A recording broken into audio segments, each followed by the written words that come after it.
Eu sou Mário Persona e essas são as respostas que eu dei aos que me perguntaram sobre a Bíblia.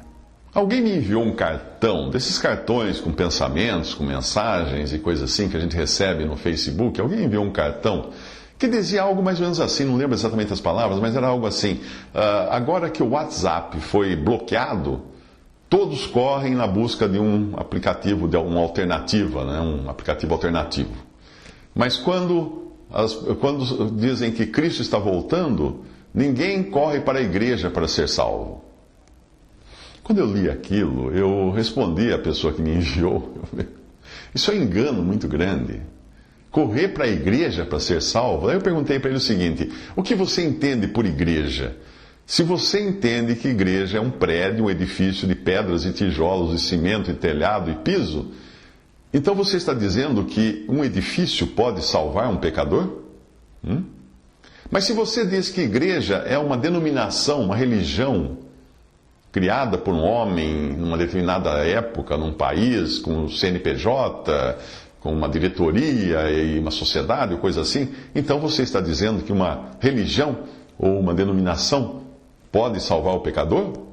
Quando a Bíblia diz que não foi dado outro nome entre os homens para que sejamos salvos, além do nome de Jesus? Ou então, se você considera que igreja é, corretamente falando até, a comunhão dos santos, ou seja, é a reunião dos salvos por Cristo, então será que você está querendo dizer que os salvos por Cristo é que são salvadores dos pecadores? Eu correndo para a igreja, para a reunião dos salvos por Cristo, eu serei salvo? É interessante isso daí, porque eu até entendo que muitos poderiam dizer isso no sentido de que lá o Evangelho está sendo pregado, quando na verdade o Evangelho é pregado em todo mundo, né? Quando o Senhor Jesus falou: ide por todo mundo e pregar o Evangelho a toda criatura, ele não estava falando: vinde os pecadores à igreja para ouvir o Evangelho. Não, ide, vai, sai pelo mundo pregando. Quando a igreja se reúne, ela não se reúne para pregar o Evangelho, ela se reúne para adorar a Deus, para orar, para celebrar a ceia do Senhor, para receber ministério da palavra dirigido a crentes, não a perdidos. Uma reunião da igreja, ninguém vai falar assim: creia no Senhor Jesus, que você será salvo, vem à frente e tal. Não, isso não é reunião da igreja. A reunião da igreja é para nós recebermos a doutrina dos apóstolos. Agora, a pregação do Evangelho é feita para incrédulos em qualquer lugar do mundo. Mas esse engano, vá para a igreja para ser salvo, por incrível que pareça, muitos acreditam que seja assim. Tanto é que tem gente que acha que se uma pessoa não estiver filiada a uma denominação ou a uma igreja instituída, ela não está salva. Tem que ser membro de alguma igreja para ser salvo. Será que você é um desses? Será que você pensa assim? Será que você recusa de tal maneira ou diminui de tal maneira o nome de Cristo, a pessoa de Cristo como Salvador, para acrescentar alguma obra de homens para isso? Para resolver essa questão, eu decidi ler um texto que foi escrito por George Cutting no final do século XIX, início do século XX, porque eu não sei exatamente quando ele escreveu, porque ele partiu para estar com o Senhor em 1934, e o título desse texto é Segurança, Certeza e Gozo da Salvação Eterna. E por que eu acho importante ler esse texto? Porque a maioria das pessoas que dizem crer em Jesus não tem segurança da salvação eterna.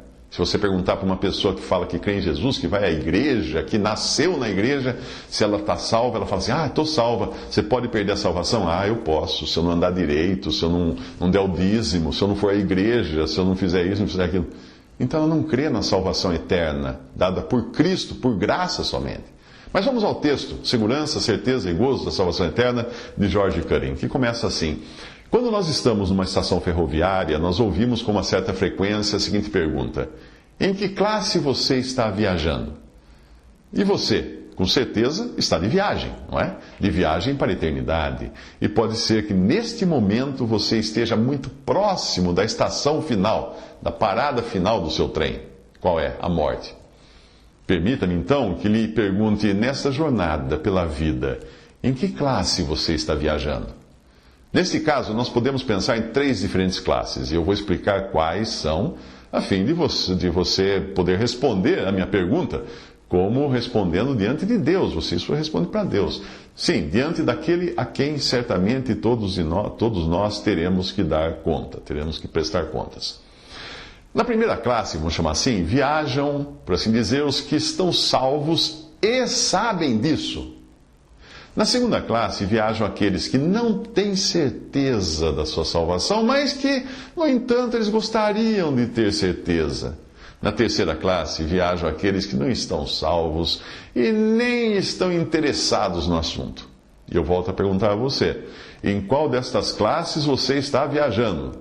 Oh, como é importante que você possa responder claramente a esta pergunta. Há algum tempo, continua George Cutting, contando no seu texto, ele diz, há algum tempo eu estive numa viagem de trem, e no momento em que o trem se preparava para partir da estação, eu vi chegar um homem que se precipitou ofegante para dentro do vagão onde eu me encontrava. Aí um dos passageiros exclamou, isso é que é correr, hein? É verdade, respondeu o homem, respirando com dificuldade, mas eu ganhei 4 horas, por isso valeu a pena, por não ter perdido esse trem. Ganhei 4 horas. Quando eu ouvi essas palavras, eu não pude deixar de pensar comigo mesmo, se para ganhar 4 horas valeu a pena fazer um esforço tão grande, quanto mais para ganhar a eternidade? E contudo, existem milhares de pessoas que, embora sejam bastante prudentes em tudo o que se refere aos seus interesses mundanos aqui desta vida, parecem não ter o mínimo de bom senso quando alguém lhes fala dos seus interesses eternos.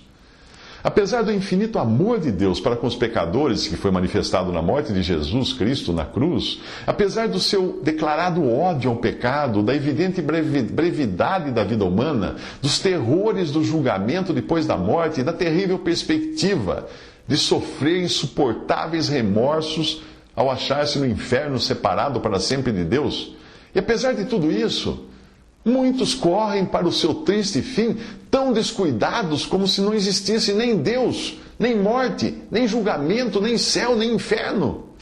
Que Deus tenha misericórdia de você, que ouve essa mensagem, se você for uma dessas pessoas, e que neste momento Deus possa abrir os seus olhos para que você reconheça o perigo que é continuar despreocupadamente no caminho que conduz à perdição eterna. Ouvinte, quer você acredite ou não, a sua situação é bem crítica. Não deixe, portanto, de enfrentar o quanto antes a questão da eternidade e do destino que você terá nela, porque qualquer demora pode ser fatal. Lembre-se de que o costume de deixar para amanhã o que se pode fazer hoje é sempre prejudicial e, neste caso, pode ter consequências desastrosas. Com verdade é o ditado, a estrada do mais tarde conduz à cidade do nunca.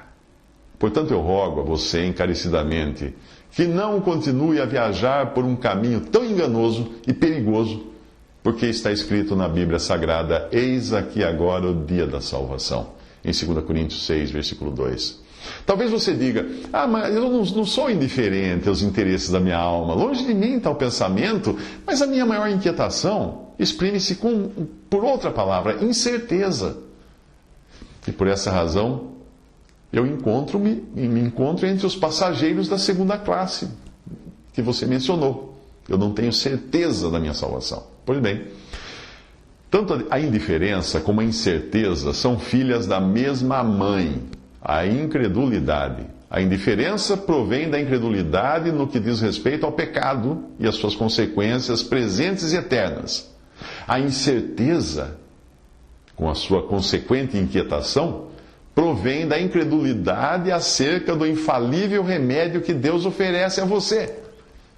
Ora, essa mensagem é dirigida àqueles que, como você, desejam ter completa e incontestável certeza da salvação.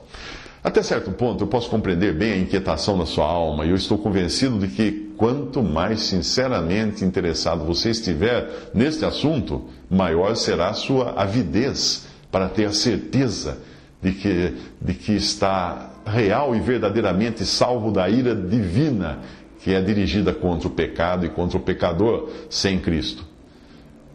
Pois, como fala Mateus 16, 26, que aproveita o homem ganhar o mundo inteiro se perder a sua alma. O Senhor Jesus disse isso. Suponhamos que o filho de um pai amoroso encontra-se viajando de navio. Aí chega a notícia de o navio ter naufragado numa costa estrangeira, o navio em que o seu filho se encontrava. Quem poderá descrever a angústia que a incerteza irá produzir no ânimo daquele pai enquanto ele não se certificar por um testemunho fidedigno de que o seu filho esteja salvo? Suponhamos ainda outra hipótese. Numa noite escura, tempestuosa, você está seguindo por um caminho desconhecido. Ao chegar a uma encruzilhada, você encontra alguém e lhe pergunta qual é o caminho que conduz ao povoado onde você deseja chegar, e ele, indicando um dos caminhos, responde: parece-me que é aquele, mas eu não tenho certeza, eu espero não estar enganado. Você ficaria satisfeito com uma resposta tão vaga, tão indecisa? De certo que não. Você precisaria ter certeza. Do contrário, cada passo que desse naquela direção só aumentaria a sua inquietação. Por isso não é de admirar que tenha existido homens que, sentindo-se pecadores, expostos à ira divina, não conseguiram mais dormir, nem mesmo comer, enquanto a questão da salvação de suas almas não estivesse resolvida. Nós podemos sentir muito pela perda dos nossos bens, ou até mesmo pela perda da nossa saúde, mas o mais penoso de tudo seria a perda da nossa alma. Pois bem, há 3 coisas, então, que, com o auxílio do Espírito Santo, eu desejo mostrar a você, as quais, na própria linguagem das Sagradas Escrituras, são as seguintes. Primeira, o caminho da salvação, está em Atos 16, versículo 17. Segunda, o conhecimento da salvação. Lucas 1,77. Terceira, a alegria da salvação. Salmos 51, 12. Essas 3 coisas, embora intimamente ligadas, baseiam-se, todavia, cada uma delas em verdades diferentes. De modo que é muito possível uma pessoa saber qual é o caminho da salvação, sem, contudo, ter o conhecimento de estar pessoalmente salva. Ou mesmo conhecer que está salva, sem possuir, contudo, a alegria que deve acompanhar esse conhecimento. Vamos falar primeiro do caminho da salvação. A primeira parte da Bíblia, o Antigo Testamento, está repleta de figuras ou símbolos de coisas espirituais, como diz o apóstolo Paulo em Romanos 15, 4, quando ele escreve que tudo que dantes foi escrito, para o nosso ensino foi escrito. Vejamos então qual o sentido espiritual de uma dessas figuras contidas no Antigo Testamento no livro de Êxodo, onde se leem essas palavras em relação à lei que foi dada por Moisés, por Deus, por intermédio de Moisés ao povo da antiguidade, ao povo de Deus da antiguidade. Ali diz assim, abre aspas, porém tudo o que abrir a madre da jumenta resgatarás com cordeiro, e se o não resgatares, cortar-lhe-ás a cabeça, mas todo primogênito do homem entre os teus filhos resgatarás. Êxodo 13, 13. Bom, com essas palavras na memória, vamos voltar em pensamento a uns 3.000 anos atrás e vamos supor que nós nos encontramos perto de 2 homens que estão conversando seriamente. Um deles, sacerdote de Deus ali em Israel, e o outro um simples e pobre camponês israelita. A nossa atenção é então atraída pelos gestos e pela maneira de ambos, que demonstram estarem tratando de um assunto muito importante. E quando nós os observamos, nós descobrimos que o assunto diz respeito a um jumentinho que está ao lado de um deles. Aí o pobre israelita diz o seguinte: eu vim perguntar se não pode ser feita uma exceção ao meu favor, só dessa vez. Esse animal é o primogênito de uma jumenta que eu tenho, e embora eu saiba que diz a lei de Deus, diz que o que ela diz a respeito desse animal primogênito, eu espero que haja misericórdia e ele seja poupado, a vida do jumentinho seja poupada. Eu sou apenas um pobre camponês em Israel, eu não posso pensar em perder esse animal. Aí o sacerdote, porém, responde com toda firmeza: olha, a lei de Deus é clara e não admite dúvidas. Ela diz que tudo o que abrir a madre da jumenta, resgatarás com cordeiro, e se não resgatares, cortar-lhe-ás a cabeça. Por que então você não traz um cordeiro? Aí ele salva esse seu jumento. Ah, meu senhor sacerdote, eu não tenho nenhum cordeiro. Então vá comprar um, traga-o aqui. Caso contrário, o jumento terá que ser morto. Ai de mim, senhor sacerdote, nesse caso todas as minhas esperanças estão perdidas porque eu sou muito pobre e eu não posso de maneira alguma comprar um cordeiro. Mas aí durante a conversa aproxima-se uma terceira pessoa que escutou a conversa, a história triste do pobre camponês, e aí ele vira para o camponês e diz o seguinte: não fique desanimado. Eu posso resolver o seu problema. Nós temos em casa um cordeiro que é muito querido de todos os de minha família, porque ele não tem nenhuma mancha, nenhum defeito. Ele nunca se extraviou. Espera aí que eu já vou buscá-lo. Pouco depois o homem está de volta trazendo o cordeiro, que em seguida é morto e o seu sangue derramado. Aí o sacerdote se vira para o pobre camponês israelita e diz o seguinte: muito bem. Agora você pode levar o seu jumentinho vivo para casa e ficar certo de que não precisará matá-lo. Graças ao seu amigo, um cordeiro morreu no lugar dele. E, portanto, o jumentinho fica livre, com toda a justiça, totalmente livre. Ora, querido ouvinte, acaso você não enxerga nisto um quadro divino da salvação do pecador? Em consequência dos seus pecados, a justiça de Deus exige a sua morte, a morte sua como pecador. O seu justo castigo. A única alternativa que resta a você é a morte de um substituto aprovado por Deus. Você jamais poderia de si mesmo providenciar o necessário para sair dessa desesperada situação na qual você se encontra. Mas Deus, na pessoa do seu amado Filho, supriu essa necessidade. Ele próprio, Jesus, um substituto. Eis o Cordeiro de Deus, disse João aos seus discípulos ao contemplarem o bendito e imaculado Salvador. Eis o Cordeiro de Deus que tira o pecado do mundo, está em João 1,29.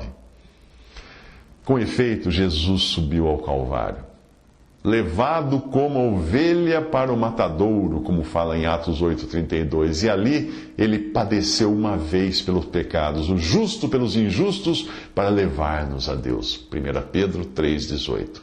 O qual por nossos pecados foi entregue e ressuscitou para nossa justificação. Romanos 4,25. De modo que Deus, ao justificar o ímpio que crê em Jesus, ao absolvê-lo de toda a culpa, em nada sacrifica as justas demandas do seu trono, dirigidas contra o pecado. Ele é absolutamente justo, Deus é absolutamente justo em assim justificar aquele que tem fé em Jesus, como explica Paulo em Romanos 3,26. Bendito seja Deus por nos dar um tal Salvador e uma tal salvação. Agora, querido ouvinte, você crê no Filho de Deus? Se você responder sim, sim, como um pecador condenado, eu tenho encontrado nele aquele em quem eu posso confiar com toda a segurança. Eu creio verdadeiramente nele. Bom, nesse caso, eu posso lhe assegurar que perante Deus, o grande valor do sacrifício e morte de Cristo, conforme Deus o aprecia, conforme a apreciação que Deus tem dessa morte, aproveita tanto a sua alma, como se você mesmo tivesse sofrido a condenação merecida. O fato de Cristo morrer por você é como se você tivesse morrido aos olhos de Deus. E assim tivesse resolvido a questão do pecado, porque Ele pagou no seu lugar. Ah, que admirável salvação é esta, não? É grande, é digna de Deus. Por ela, Deus satisfaz os desejos do seu bondoso coração. Ele dá glória ao seu amado Filho e assegura a salvação do pobre pecador que crê em Cristo. Bendito seja o Deus e Pai de nosso Senhor Jesus Cristo, que determinou que o seu próprio Filho completasse essa grande obra e recebesse por ela todo o louvor. E que nós, pobres criaturas culpadas, não somente alcançássemos toda a bênção por meio da fé nele, em Cristo, mas também gozássemos eternamente da bem-aventurada companhia daquele que assim nos abençoou. Engrandecei ao Senhor comigo e juntos exaltemos o seu nome, diz Salmo 34:3. Mas talvez você pergunte ansiosamente: como é que ainda não tenho completa certeza da minha salvação, embora já não confie mais em mim mesmo, nem nas minhas boas obras, mas confie apenas, única e inteiramente em Cristo e na sua obra? Como é que se um dia os meus sentimentos do meu coração me dizem que eu estou salvo, no dia seguinte eu me vejo assaltado de dúvidas? Eu sou como um navio surpreendido pela tempestade sem poder achar ancoradouro seguro em nenhuma parte. Bem, eis aí o seu engano. Eu vou explicar o porquê. Porventura você já ouviu falar de algum capitão que procurasse ancorar o seu navio lançando a âncora para dentro do próprio navio? Não, nunca você escutaria tal bobagem. O capitão do navio lança a âncora para fora do navio. Vejamos então o seu caso. Pode ser que você já esteja completamente convencido de que a segurança da sua alma quanto ao julgamento divino depende somente da morte de Cristo. Porém, você imagina ao mesmo tempo que são os seus sentimentos que vão lhe dar a certeza da sua participação nos benefícios dessa morte. Vamos olhar novamente para a Bíblia, porque eu quero que você veja nela o modo como, pela sua palavra, Deus nos dá a salvação e nos dá principalmente o conhecimento da salvação. Mas antes de nós procurarmos o versículo que você deve ler cuidadosamente na sua Bíblia, o qual nos ensina como um crente pode saber que tem a vida eterna, permita-me citar esse mesmo versículo de maneira errada, ou seja, da maneira como muitos parecem entender esse versículo. Abre aspas. Estes alegres sentimentos eu vos dou, a fim de saberdes que tendes a vida eterna, a vós outros que credes em o nome do Filho de Deus. Fecha aspas. Tá certo isso que eu falei? Vamos comparar agora com a bendita e inalterável palavra divina e permita a Deus que você possa se firmar nela, rejeitando todos os pensamentos vãos e inúteis que você aprende por aí. Ora, o versículo que eu falei de maneira errada é o versículo 13 do capítulo 5 da primeira epístola de João, que na Bíblia, na versão Almeida atualizada, está assim: estas coisas vos escrevi a fim de saberdes que tendes a vida eterna, a vós outros que credes em o nome do Filho de Deus. Estas coisas vos escrevi a fim de saberdes. Como eu tinha lido antes, da forma errada, estes alegres sentimentos vos dou a fim de saberdes que tendes a vida eterna. Não. Estas coisas vos escrevi a fim de saberdes que tendes a vida eterna. As coisas que ele escreveu. A vós que credes no nome do Filho de Deus. A história sagrada do Antigo Testamento nos relata um acontecimento que explica exatamente o modo pelo qual nós podemos ter a inabalável certeza da salvação de que este versículo nos fala. Esse acontecimento do Antigo Testamento foi a saída do povo de Israel da terra do Egito. E isso nós lemos no capítulo 12 do livro de Êxodo. Como podiam os primogênitos do povo de Israel saber com toda certeza que eles estariam seguros durante aquela terrível noite da Páscoa, quando Deus derramava sobre o Egito um tremendo castigo? Como eles saberiam? Vamos supor que nós nos encontramos no Egito, nessa solene ocasião, e que visitamos duas das casas dos israelitas. Na primeira casa, nós encontramos toda a família aterrorizada, cheia de receios, de dúvidas, de incertezas. Aí nós perguntamos: qual é o motivo de tanta palidez, de tanto medo? Ah, responde o primogênito, e o anjo da morte vai atravessar a terra do Egito esta noite. Eu não sei o que será de mim quando chegar a meia-noite. Só depois que o anjo exterminador tiver passado por nossa casa e a hora do juízo tiver terminado, é que eu saberei se eu estou salvo ou não. Mas antes disso eu não sei como eu posso ter a certeza de que nada irá me acontecer. Os nossos vizinhos aí ao lado, da casa ao lado, dizem que eles têm certeza, que eles têm segurança. Mas eu acho que isso é muita presunção, sabe? O melhor que eu posso fazer é passar essa longa e terrível noite esperando que tudo me saia bem no final. Aí nós perguntamos, mas espera aí, o Deus de Israel, acaso não providenciou um meio de segurança para o seu povo? Aí ele responde: certamente que providenciou, e nós até já usamos esse meio. É o sangue de um cordeiro de um ano, um cordeiro sem defeito, que já foi devidamente espargido com um molho de sopo sobre a verga e ombreiras, o batente da porta.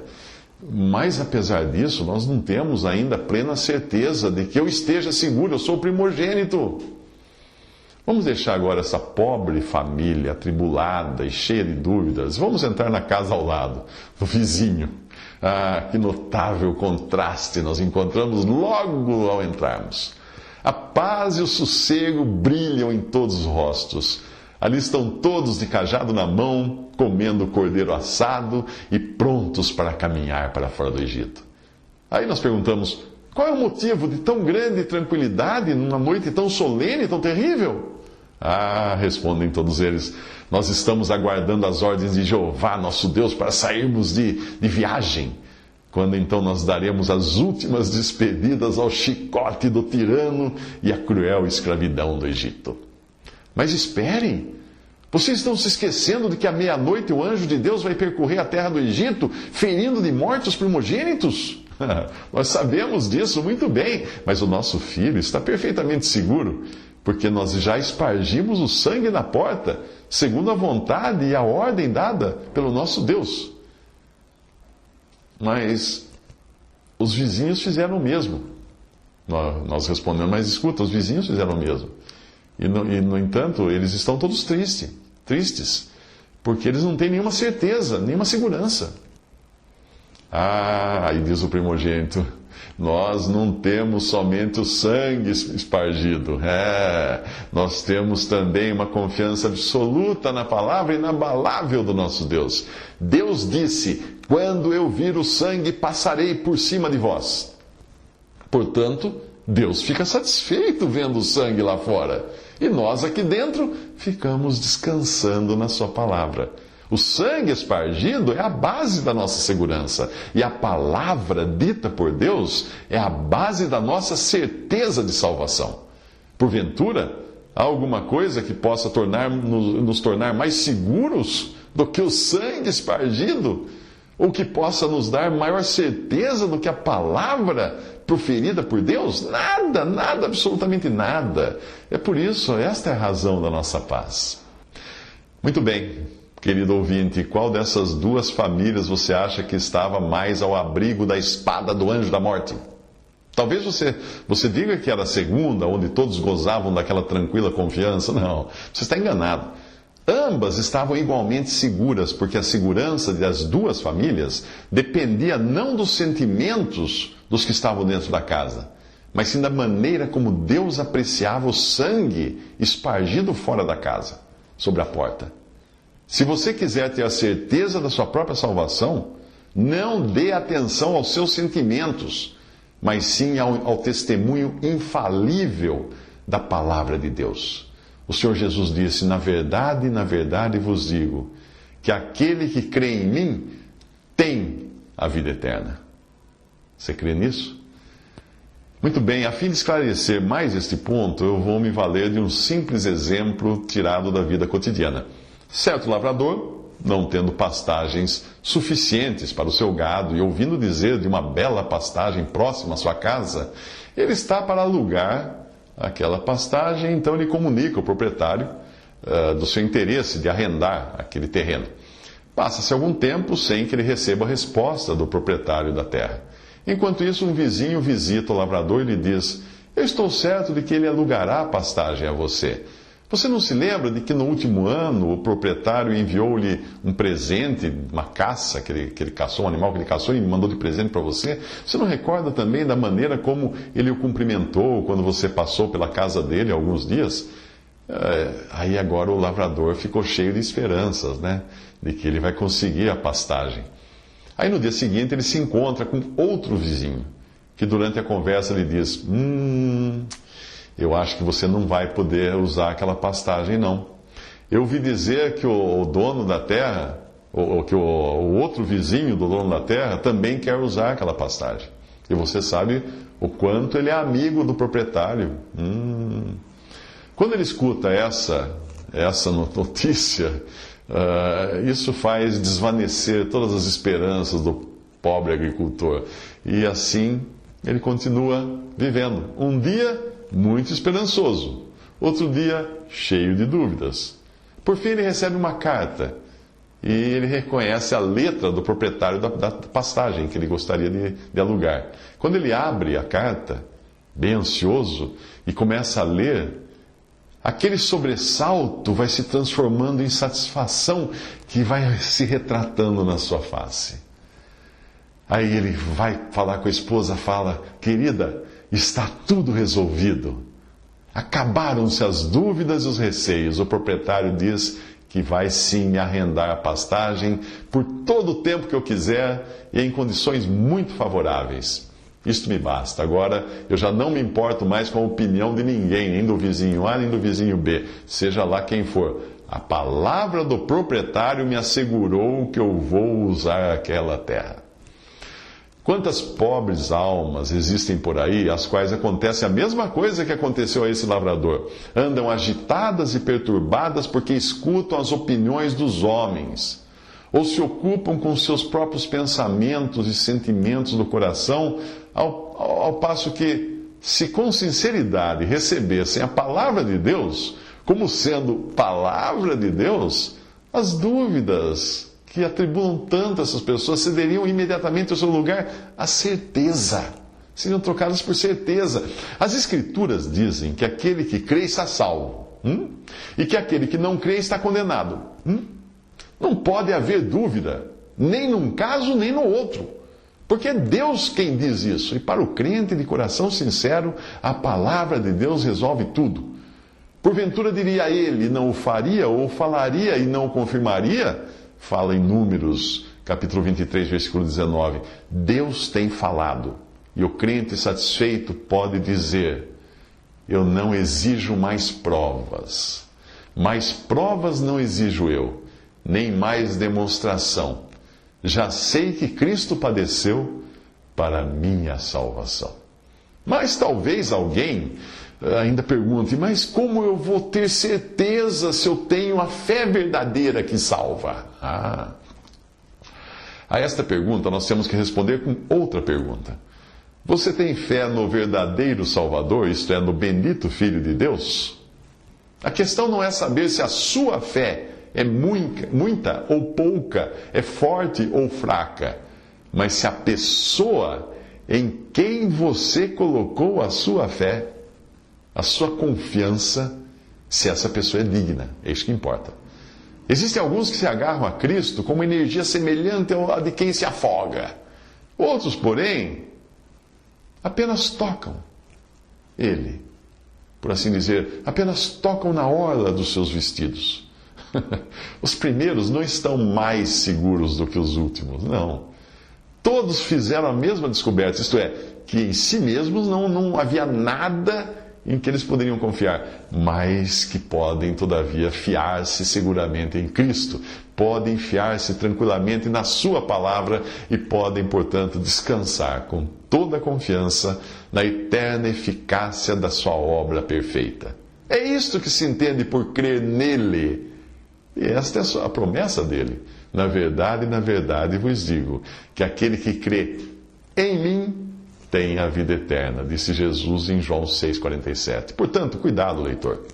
Não ponha sua confiança nas suas boas intenções, ou no seu arrependimento, ou nas suas penitências, ou em qualquer outro ato religioso que você pratique, nem mesmo nos seus piedosos sentimentos, nem na sua educação moral que tenha recebido dos seus pais, nem quaisquer outras coisas semelhantes. Não ponha sua confiança nisso. É até possível que você confie firmemente em alguma dessas coisas, ou em todas elas juntas, e mesmo assim venha a se perder eternamente. Mas quando a sua fé é no nosso Senhor Jesus Cristo, por mais fraca que seja, por mais débil que seja, ela salva eternamente, porque é Ele o Salvador. Ao passo que a fé, por mais forte que seja em qualquer outra coisa, em qualquer outra pessoa, é apenas fruto de um coração enganado. Deus no Evangelho apresenta a você o Senhor Jesus Cristo e diz: este é o meu Filho amado em quem eu me comprazo. Mateus 3,17. É como se Deus dissesse: ainda que você possa confiar em si mesmo, pode contudo confiar sem receio em Jesus. Bendito, 1000 vezes bendito, Senhor Jesus. Quem não há de confiar em Ti e exaltar o Teu nome, Senhor? Um dia um jovem me disse, até com uma certa tristeza: eu realmente creio nele, mas Não me atrevo a dizer que estou salvo, com receio de dizer talvez uma mentira. Era uma jovem, na verdade, e esta jovem era filha de um negociante de gado numa pequena vila, e o seu pai havia ido naquele mesmo dia à feira e não tinha ainda voltado. Aí eu disse a ela: suponhamos agora que quando o seu pai voltar, você lhe pergunte quantas ovelhas ele comprou hoje na feira de gado. E ele responda: 10. Suponhamos ainda que logo em seguida entre um freguês e lhe pergunte: quantas ovelhas seu pai comprou hoje? O que você responderia a ele? Eu nem me atrevo a dizer com receio de mentir quantas ovelhas meu pai comprou. Aí a mãe da menina, que escutava a nossa conversa, disse até com certa indignação: mas isso seria o mesmo que dizer que seu pai é mentiroso, filha. Ora, querido leitor, você não percebe que essa menina, essa jovem, embora bem intencionada, ela estava realmente fazendo do seu pai um mentiroso. E assim, quando ela dizia que cria em Jesus, mas não podia falar que tinha certeza que estava salva, ela estava fazendo do Senhor Jesus um mentiroso. Porque ela dizia: eu creio no Filho de Deus, porém não me atrevo a dizer que eu tenho a vida eterna, porque eu receio dizer que talvez uma mentira. Quanta incredulidade! Mas alguém poderia dizer: como é que eu posso ter a certeza de que realmente eu creio? Eu tenho me esforçado muitas vezes para crer, tenho procurado ler no meu íntimo se eu tenho conseguido crer, mas quanto mais eu penso na minha fé, a mim menos parece que eu creia de verdade. Meu amigo, a maneira como você olha para essas coisas não poderia ter outro resultado. E o fato de você dizer que se esforça para crer demonstra claramente que você não compreendeu ainda essa questão. Deixe-me, portanto, apresentar-lhe outro exemplo para explicar melhor esse ponto. Suponhamos que você se encontre certa noite na sua casa e entre alguém dizendo que o chefe da estação, da estrada de ferro, da estação ferroviária, acaba de morrer esmagado por um trem. Acontece, porém, que esse indivíduo que lhe trouxe a notícia há muito tempo é tido em toda a vizinhança como um grande mentiroso. Você acreditaria nele? Ou será que você você talvez se esforçaria a acreditar nele? Nem uma coisa nem outra, né? Você não iria acreditar nele de jeito nenhum. Por quê? Por que não?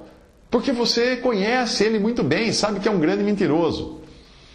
Mas eu pergunto: como é que você sabe que não crê no que ele disse? Será que para isso você precisou examinar a sua fé? Não, você não crê porque você sabe que o homem que deu a notícia não é digno de confiança. Mas pouco depois, digamos que entre um outro homem e diga: o chefe da estação foi hoje atropelado por um trem e morreu esmagado.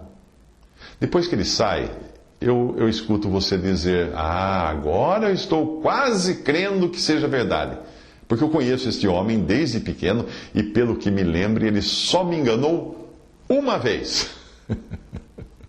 Ora, eu pergunto de novo a você: será que desta vez você sabe que quase crê por ter examinado a sua própria fé? Ele fala: não, eu quase creio nele porque eu conheço o caráter da pessoa que me deu a notícia. Esse homem acaba de sair. Aí entra um terceiro homem na sua casa. Este, que é muito amigo, é um amigo íntimo seu, e que lhe inspira mais absoluta confiança, não faz outra coisa senão confirmar a notícia da morte do homem na estação ferroviária. Aí você diz a ele, então: agora sim eu creio. Eu creio porque é você quem está afirmando isso. E eu sei que quando você fala, eu posso crer. Muito bem. Agora eu insisto na minha pergunta, que você vai se recordar, né? Apenas um eco da sua. Como é que você pode saber agora que crê tão positivamente no que o seu amigo disse? Como é que você sabe? Aí você responde: é porque eu conheço bem essa pessoa, eu conheço o caráter dela. Eu nunca, em toda a minha vida, fui enganado por essa pessoa. Ele nunca me enganou. E eu não julgo que ele seja capaz de fazê-lo. Muito bem. É justamente por esta razão que eu também sei que eu creio no Evangelho. É por ele me ser mandado ou enviado pelo próprio Deus. O apóstolo João disse o seguinte: se nós recebemos o testemunho dos homens, o testemunho de Deus é maior. Porque o testemunho de Deus é este, que do seu Filho testificou. Quem a Deus não crê, mentiroso o fez, porquanto não creu no testemunho que Deus deu do seu Filho. 1 João 5, 9 a 10. E Paulo diz ainda, creu Abraão a Deus, e isso lhe foi imputado como justiça. Romanos 4, 3. Numa certa ocasião, uma pessoa ansiosa pela salvação disse a um servo de Deus, ai, eu não posso crer. E aí o pregador que estava conversando com ela respondeu o seguinte, verdade, você não pode crer? Em quem você não pode crer? Essa simples pergunta foi suficiente para abrir os olhos daquela pessoa. Até ali ela tinha pensado que a fé era alguma coisa misteriosa que ela deveria sentir dentro de si mesma e que sem sentir essa fé então não poderia ter certeza da sua salvação.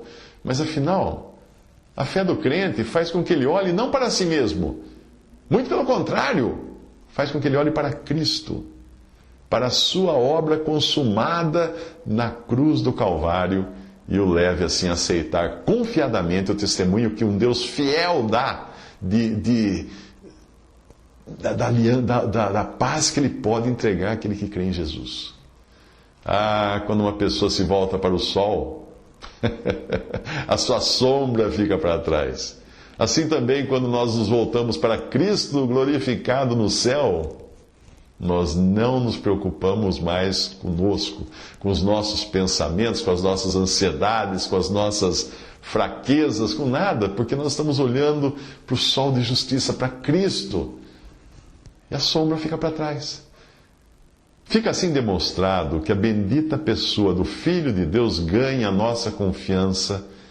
A sua obra consumada nos dá segurança eterna e a palavra de Deus acerca de que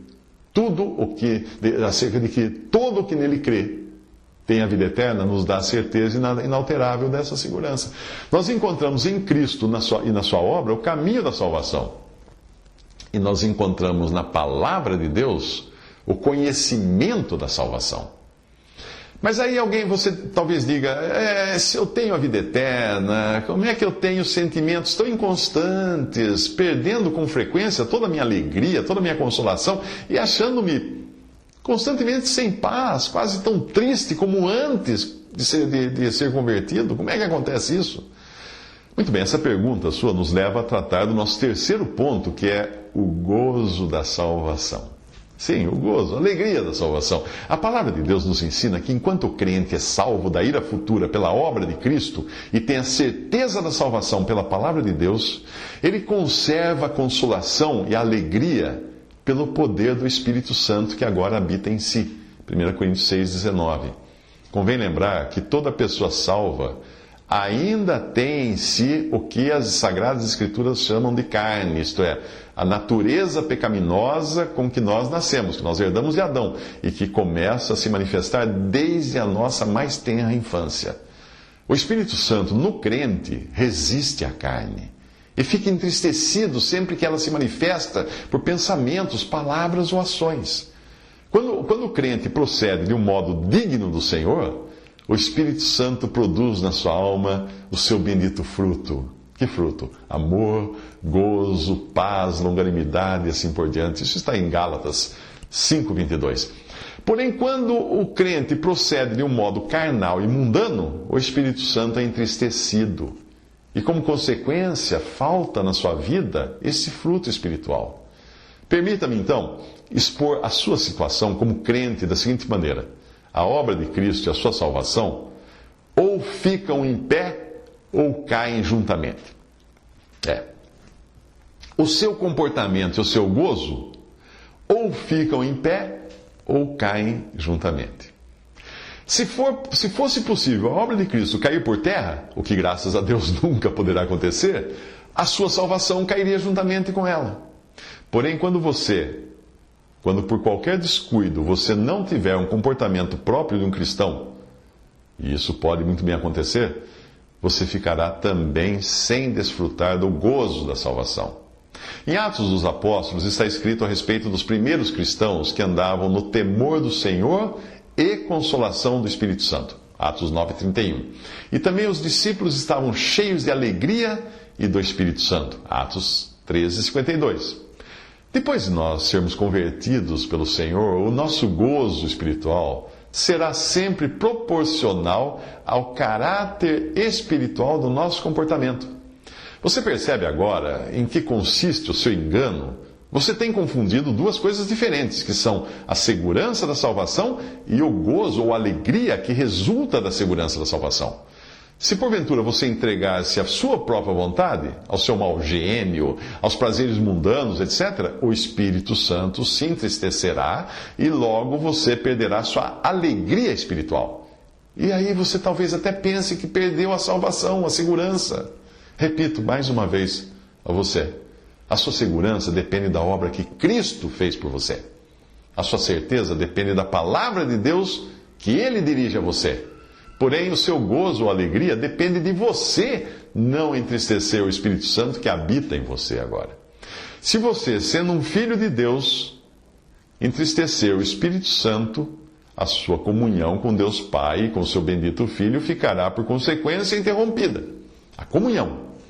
Enquanto você, arrependido, não reconhecer e confessar o seu pecado a Deus, aquela comunhão e aquele gozo, alegria, não lhe serão restaurados. Suponhamos que uma criança qualquer faça uma maldade, desobedeça os pais. Sentindo que praticou o mal e desconfiando que seus pais já saibam do ocorrido, ela mostra logo no seu rosto os evidentes sinais de perturbação. Meia hora antes, ela estava alegre e desfrutando juntamente com os pais de um passeio pelo jardim, agradando-se naquilo que agradava a eles também e gozando naquilo que eles também desfrutavam. Em outras palavras, ela estava em comunhão com os pais. Eles tinham todos os mesmos sentimentos ali. Mas isso parou, cessou no momento, e como criança travessa e desobediente, nós agora a vemos num cantinho, toda triste. E os pais, notando a sua tristeza, perguntam-lhe pelo motivo, dizendo-lhe que se tiver feito qualquer maldade, deve confessar tudo e eles vão perdoá-la. Mas o orgulho e a teimosia da criança a mantém ali calada, encolhida, emburrada no cantinho. Onde está agora a alegria que essa criança tinha meia hora atrás? Desapareceu completamente. Por quê? Porque foi interrompida a comunhão entre ela e seus pais por causa da sua maldade. Mas o que aconteceu com o parentesco que ela tem com seus pais? Que há meia hora existia entre ela e seus pais, ela era filha, eles eram pais. O que aconteceu com esse parentesco? Desapareceu o parentesco? Não. Cessou o parentesco? Interrompeu o parentesco? Não, de jeito algum. O seu parentesco depende do seu nascimento. A sua comunhão depende do seu comportamento. Passado, porém, algum tempo, a criança sai do canto onde ela tinha permanecido e aí, já arrependida, com o coração quebrantado, humilha-se, confessa a sua falta, do princípio ao fim, de modo que os pais percebem que ela odeia agora, tanto quanto eles, a sua desobediência e a sua travessura.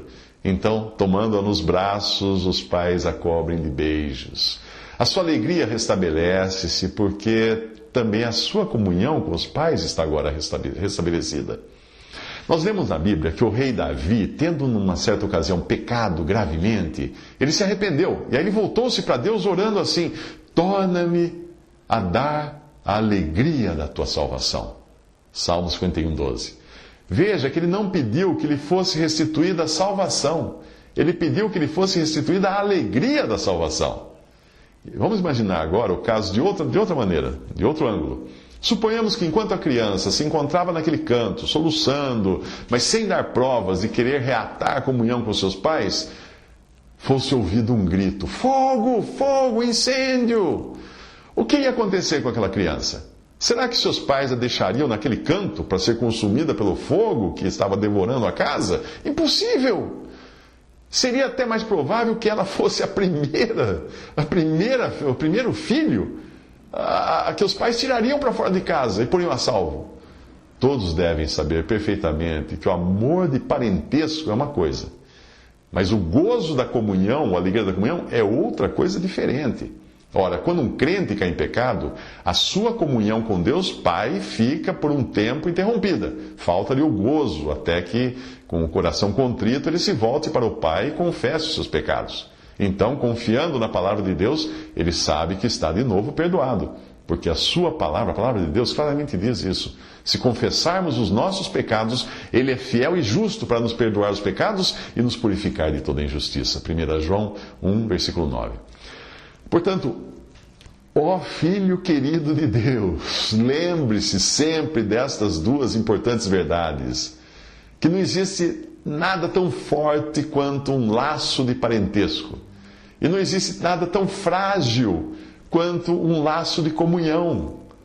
Todas as forças e todas as maquinações da terra e do inferno reunidas não podem quebrar o laço de parentesco que você tem agora com o Pai, ao passo que basta apenas um pensamento impuro ou uma palavra leviana para quebrar imediatamente esse segundo laço de comunhão. Se porventura você tiver alguma vez a sua alma atribulada, humilhe-se perante Deus, examine a sua consciência. E quando você tiver descoberto o ladrão, o pecado que lhe roubou a alegria, traga-o para a luz da presença de Deus. Isto é, confesse o seu pecado a Deus seu Pai.